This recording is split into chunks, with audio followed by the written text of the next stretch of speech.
크게 서울 아파트 분석을 한번 볼게요.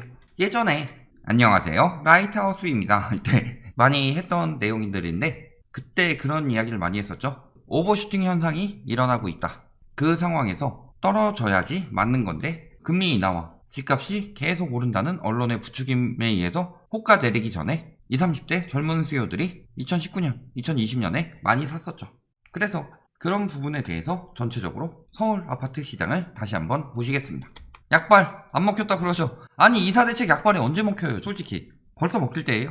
대책 발표 일주일 아파트값 또 올라. 일단은 매매 가격 지수라는 거, 요거 신고일 기준이죠. 그리고 전주 대비 단위가 오른다. 그러니까 사실상 30일 동안 신고하는데 먹히겠어요? 이사대책이 일주일 내에. 먹힌 것들은 이사대책 발표하고 거래하고 바로 신고해서 그게 들어가야지 되는데, 무슨 대책이에요? 이사대책 중에 내용 중에서 발표 이후 매수하면 입주권 안 준다. 그러니까 재건축, 재개발 이쪽은 안 사겠죠. 그러니까 거래가 많을 수가 없죠. 그런데 또 올랐다, 이런 이야기 하고 있죠. 반사효과로 호가 껑충 뛰었다 그러죠. 그런데 지금 보면 어때요? 벌써 한 일주일 정도 더 지나 보니까 전세 매물 쌓이고 있고 가격 내린 단지들 등장하고 있죠. 그리고 매매가 상승 주춤. 그러면서 뭐 때문에? 공급대책 영향이다. 개소리 집어치우고. 무슨 영향이에요? 617, 710 영향이다. 왜? 여기서 많이 나온 것들이 기타 규제정책 영향이죠. 공급정책이 무슨 벌써 영향을 발휘해요? 말도 안 되는 소리지. 예를 들어 분양권, 오피스텔 이런 것들 주택수 포함하고 정리해야죠. 그 다음에 장특공제 강화됐죠. 그 다음에 그 양도세 비과세 요건 강화됐죠. 6월엔 무슨 일이 일어나요? 종부세, 양도세 폭등. 이 영향이 가장 크죠, 사실. 그러니까 이사 공급대책 영향이 아니라 신고일 30일이죠. 그러니까 1월까지 계속 영향을 미쳤고 12월 거래된 것들은 그 다음에 1월부터 거래되는 것들이 지금 지표로 제대로 나타나고 있는 거죠. 그래서 1월부터 떨어졌다. 그렇게 애타게 이야기를 했는데 이게 무슨 공급대책 영향이라고. 뭐라든 공급해라. 그러니까 재건축, 재개발 규제 풀어라. 이쪽으로 몰고 가려고 저런 얘기하고 있는 거죠, 지금. 자, 매매가격 지수 조금 떨어지긴 했는데 이게 뭐 공급대책 영향이에요? 뭐 신고가 거래 막 찍고서 그래가지고 변동률은 높게 나왔는데 사실상 별거 없죠. 이번에 기사 떴죠. 전세가격 지수 주춤하고 있죠, 지금. 왜? 전세가 무한대로 오를 수 없다. 특히 매물 계속 쌓이고 있어서 공실 늘어나는데 당연히 호가 낮출 수밖에 없죠. 급한 건 누구다? 살 사람들 다 샀다. 거래 절벽. 물론 이거보단 조금 더 올랐어요. 플러스 알파니까. 얼마나 올랐냐? 1월 거래량 보면은 신고해서 한 4,000건까지 올랐는데 굉장히 많이 줄었죠. 이제 뭐 신고를 그렇게 많이 남지 않았고 1월 초에 한 것들은 이미 다 신고됐을 테고 중후반 거래만 좀 남았을 텐데 굉장히 많이 줄었죠. 그리고 매매 취소 건수 많이 나오고 있죠. 많이 줄었는데 라고 하는데 꾸준히 나오고 있는 거죠, 사실. 12월에 구라 거래가 굉장히 많았죠. 이런 것들 한번 볼까요? 거짓 거래들 엄청 많았죠. 자, 외지인 거래량, 외지인들이 많이 샀대요. 11, 12월에 외지인들이 서울 아파트를 매입을 많이 했죠. 뭐 이 앞에 보면 나오죠. 근데 요때 뭘 맞은 거예요? 요때 617, 요때 710. 근데 서울 아파트가 엄청나게 비싸죠. 그러니까 분산하는 거죠. 자녀한테 분산하든가 하는 거죠. 자, 그런데 뭐라 그래요? 신축으로 몰린다. 아니, 신축 아파트가 폭증한다고 하고 분양가 상한제가 시행됐는데 신축으로 몰린다고 하고 있죠. 뭐 말 같지도 않은 소리들 하고 있는 거죠. 그러면서 새 아파트 품기에 관심 폭발이다. 고가 보류지도 관심 폭발이다. 웃기는 소리 하지 말고 강남 보류지들 지금 거래 안 되는 곳들도 있죠. 그런데 부동산 업계에서 가격이 높은 편이고 매도 매물 호가가 낮아서 한다라고 해놓고서 관심 폭발이라고 해놓고 뭐예요? 입찰을 진행한다고 밝혔다. 누가 신청을 엄청나게 많은 경쟁률이 몰렸다도 아니고 한다고 한다. 근데 많을 것이다. 그것을 관심 폭발이라고 쓰고 있다. 시작도 안 했는데 예를 들어서 자, 이몰고래 연예인으로 데뷔한다고 해봅시다. 예시는 극단적일수록 좋으니까. 그래서 돈 많이 써서 과거 모기소리라고 욕 많이 먹던 라이트하우스 이거 데뷔한다고 하자 엄청난 인기 폭발, 이런 식으로 이야기해봐요. 거짓 기사죠. 하고 나서 막 사람들이 막 호응이 좋았다, 이게 아닌데. 그러니까 계속 심리만 유도하고 있는 거죠. 그러면서 지금 서울 신축 아파트 로또 1등 돼도 서울 신축 아파트도 못 산다. 그러니까 이건 무슨 소리예요? 거품이라는 거죠. 거품이라는 걸 기사에 써주고 있는데 뭐라 그래요? 이제 로또 1등 당첨자들이 요것이 많으니까 매수 심리 폭발, 이런 식으로 이야기하고 있는 거죠. 아니, 로또 1등 당첨자들이 그럼 과거에 매매가 낮을 때도 집 산다고 안 했을까요? 아니, 큰돈 들어오면 내 집 마련. 돈이 없는 사람들 중에서 희망을 가지고 로또 구입하는 사람들이 많고 그 사람들 중에서 가장 큰 목표는 내 집 마련이죠. 특히 지금 연봉보다 집값이 더 빠르게 오르고 있는데 당연히 집 사야죠. 지금 아니면 못 살 것 같다 생각이 드니까. 그리고 당첨되자마자 산대요. 당첨금으로 언젠가 내 집 마련 하겠다 이 얘기 있잖아요. 그러니까 다 심리 유도하는 것밖에 없죠. 12월과 1월간 두 달에 맨날 신고가 찍는다고 기사들이 난리를 쳤었죠. 절반이 신고가다. 근데 이 중에서 취소된 거래 138건 중에서 신고가 거래가 61건이다. 절반이 신고가다 하고 있는데 다 취소다. 비중이 얼마예요? 세종이 50%, 서울이 44.2%. 그리고 쭉 떨어지는데 보면은 왜 이쪽에 특히 거래 취소가 많아요?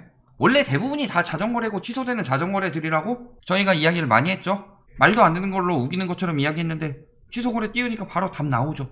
그리고 문제는 이게 취소가 다 된 게 아니라는 건데 왜 서울이랑 세종에 많이 나올까요? 전 지역 투기 과열지구 앤드 조정 대상 지역이죠. 여기가 투기가 굉장히 강력하게 들어가기 때문에 자금 출처 계획서라든가 이런 거 굉장히 빡세게 보죠.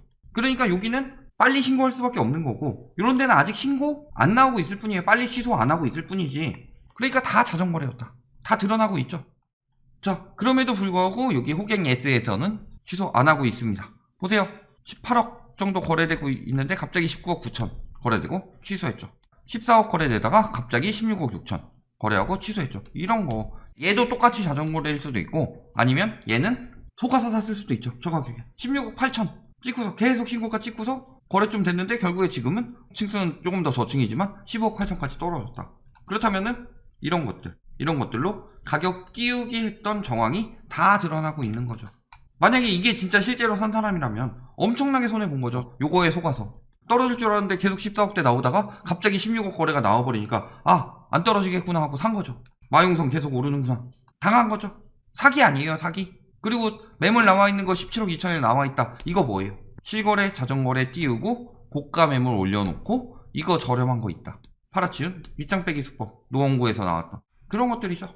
그러면서도 아직도 뭐라 그래요? 1년 새 매물 절반으로 떨어졌다. 이제 이사 대책 나왔으니까 쌓인다. 공급 대책이니까 요거 쌓일까? 그것도 쌓일까 하고 절반으로 뚝 떨어졌다 하면서 절반으로 이렇게 떨어진 매물 추이 이야기하고 있는데 그러면서 매물 부족 아직도 매물 부족이다. 그리고 전세 매물이 쌓이기 시작했다 언론 보도 나오면서 정착되기 시작했다 분석 나오고 있는데 김칫국 전망이다. 1년 전에 비해서 절반 수준에 불과하다. 쓰레기 아니에요 이 기사?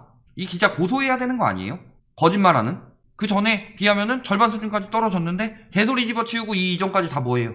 허위매물 신고 법 정착되면서 8, 9월에 싹 다 빠졌죠. 9월까지 빠진 이유는 계도기간 때문이죠. 그리고 그 뒤에 보면 어때요? 원래 계속 빠지다가 10월부터 엄청나게 매물이 늘어나죠. 왜? 10월부터 전세가 올리고 있었는데 매물이 왜 늘어나요? 그렇죠? 언제부터 진짜 본격적으로 올랐어요? 맨 처음에 5, 6월쯤부터 임대차 3법 터지기 전부터 전세가 엄청나게 올리다가 그걸로 거짓말해가지고 계속 호도해서 10월부터 본격적으로 더 올리기 시작했죠. 그러면서 팔려고 내놓은 거죠. 즉 갭투기꾼들이 갭 줄여가지고 팔려고 호도하는 것에 맞춰서 하고 있었을 뿐이다. 그 말에 넘어갔든가 아니면은 1월 되기 전까지 도저히 안 팔리니까 명의 분산해가지고 쭉 뺀 거죠. 팔던가 빼든가. 그리고 그 뒤에 1월 되니까 아니나 다를까 다시 슬금슬금 늘어나고 있죠. 전세는 말할 것도 없고 1년 전에 절반이라고요? 1년 전에 매물 중에 3분의 2는 허위 매물이었을 거예요. 보이던 매물이 줄어든 이유는 허위 매물 때문이었죠. 그 허위 매물로 사람들 높은 가격에 낚시해가지고 낮게 내놓고 없는데 요런 거 없다 해가지고 밑장 빼기 해놓은 매물 딱 하나 가지고 낚시해서 장사질 해놓고서 저 돈 얼마나 쳐받고 기사 쓴 거예요? 기자가 완전 쓰레기죠 저건. 자 그리고 월세 이 전세 매물이 임대차법 때문에 전세 살던 사람들이 월세 가서 그렇다. 그럼 월세 매물은 왜 늘어나는데? 말도 안 되는 소리들을 하고 있었다는 거죠. 이거 다 늘어나는 이유 뭐예요? 저런 언론의 호도에 속아서 올리는 게 맞다고 생각해서 올려놨는데 안 나간다는 거잖아요. 그러니까 결국에는 갭투기꾼들 엄청 이득 본 것 같지만 실질적으로 전세 못 구해서 피해보는 갭투기꾼들도 굉장히 많다. 이사대책 발표 이후 매물 증가, 발표 이후 매물 증가가 아니라 작년에 명의 분산하고 자전거래하고 뭐 이러면서 쭉 빠졌던 매물들 이제 다시 슬슬 늘어나고 있는 거죠. 다른데 그 전에는 안 늘어나고 있었어요? 한번 확인해 보세요. 늘어나고 있다. 어쨌든 매물이 증가하고 있다는 거죠. 그리고 전세값도 안정되어 간다. 왜? 말이 안 되는 전세가 상승이었죠. 일단은 첫 번째, 전세가가 오르려면 뭐가 받쳐줘야 돼요? 대출 한도와 금리가 받쳐줘야 되죠. 전세 올릴 수 있는 상황이 맞긴 맞았는데 너무 올리는 거 불가능한 거였죠. 그런데 9월부터 시중 대출 금리가 오르기 시작한다. 그러니까 전세가가 계속 오르는 게 말이 안 되죠. 그 다음에 대출 한도 뭘 막았어요? 신용대출을 막았죠. 사실은 전세대출도 좀 막아야 돼요. 전세가 안정시키려면. 그래서 80% 플러스 뭐 0에서 20%까지 신용대출 받아서 전세대출 플러스 신용대출 받아서 저 전세가를 감당했고 내 돈 한 푼도 안 내면 전세가 얼마든지 올려줄 수 있죠. 이자 부담만 감당할 수 있으면. 그런데 어때요? 요게 막혀버렸죠. 서울에서 5억 이하 전세 얼마나 돼요? 요런 데 같은 경우는 좀 뭐 특수한 경우도 있지만 5억 이상 전세 같은 경우는 완전히 막혀버린 거죠. 그런 현실이죠. 전세가 폭등의 대부분은 뭐가 있어요? 자금 출처 계획을 피하기 위한 부모 전세나 혹은 주인 전세 이런 것들이 굉장히 많다. 그들이 자금 출처 계획서를 피할 수 있도록 만들기 위해서 굉장히 높은 가격에 전세를 살아준다. 그러니까 양극화가 보이죠. 재계약은 신고 안 되고 있죠. 여기가 비고 요런 거래랑 요런 거래가 있어요. 여기가 비고 요런 거래랑 요런 거래가 있어요. 답이 나오는 거죠. 장기적으로 봐도 인구 계속 감소되고 있고 근데 세대수는 증가하고 있다고 하는데 이거 다 뭐예요? 1인 가구. 왜 1인 가구가 증가해요? 결혼 못해서 혹은 배우자가 사망하셔서 1인 가구가 된 경우도 있고 결혼이 줄었다는 건 이거는 장기적으로 출산율 감소를 이야기하는 거죠. 이미 감소하고 있고 그 다음에 출산율도 장기적으로 감소할 거다. 결혼 못하는 사회 중에서 남성 같은 경우는 가장 큰 이유가 집이죠. 여성 같은 경우는 뭐 사회적 직업이나 이런 문제들도 많이 나오는데 남성 같은 경우는 거의 대부분이 집이죠. 집을 못하니까. 집을 못하는 1인 가구가 나왔다. 그런데 1인 가구 증가를 보면은 고령층에서는 여성이 많이 나오고 청년층에서는 남성이 많이 나온다고 그랬어요. 그렇다면 남성이 많이 나온 이유가 뭐예요? 집을 못 사니까 결혼 못해서 1인 가구 된 거죠. 그런데 이걸 가지고 가구수 늘어나니까 수요 부족으로 집값 올라간다. 말도 안 되는 소리 하지 말라는 거죠. 거기다 서울서 공급 부족 이야기하고 있는데 서울서 계속 뭐 나온다. 분양계획 건설사 21년에 11곳 비강남권 14곳 해가지고 또 3만 가구 이렇게 계속 나온다 하고 있고 분양 예정단지 재건축 안 한다면서요. 분상채 때문에 재건축 예정단지 계속 나오고 있죠. 아니 이놈의 춘천주공은 언제 분양하는지 모르겠어요. 그 다음에 이사대책 또 나오고 있고 그 전에 뭐 84 나왔죠. 전세 부족하다고 하니까 1119 나왔죠. 뭐가 문제예요? 그리고 맨날 심리 뜬다 하고 있는데 전망지수 계속 이야기하니까 뜨지만 실질적으로 구하고 있는 매수 우위지수가 떨어지고 있는데 수급지수 떨어지고 있고 전세 전망지수 다 떨어지고 있죠. 매매 전망지수도 이렇게 오르다가 꺾였죠. 니들이 구라만 안 쳐도 이미 이것들 다 떨어지고 있어도 남았어야 돼요. 결론 서울 아파트 계속 오른다? 규제 강화로 인해서 913대 그리고 12, 16대 하락이 나타나려고 했었죠. 이땐 나타났었고 근데 문제는 뭐예요? 913 터지고 나서 그 다음에 미중 무역전쟁으로 그 다음에 12, 16 터지고 나서 코로나로 금리가 1.75에서 1.25까지 그리고 1.25에서 0.5까지 엄청나게 인하를 했더라. 사실은 금리 인하했다는 거 유동성 장세가 아니죠. 유동성 장세가 아니니까 유동성을 돌리기 위해서 금리를 인하한 건데 유동성 장세라고 호도했더라. 누가 속았어요? 영끌들이. 영끌들 누가 많아요? 2030들이. 혹은 그 이상의 나이대는 그때까지 집을 가질 생각 안 해보고 나랑 뭔 일이라고 생각하다가 이제서야 가지는 초보들이 말 그대로 패닉 바잉 했죠. 근데 지금 보면 어때요? 요소들이 다 사라져가고 있다. 그리고 지금 거짓 거래로 신고가 거래를 찍는 그런 방법으로 띄우는 방법밖에 안 남았다. 그런 것들이 폐해들이 하나씩 다 드러나고 있다. 자, 서울 아파트 언제까지 갈까요? 입지가 좋으니까 평생 오른다? 잘 생각해 보셔야 되겠죠.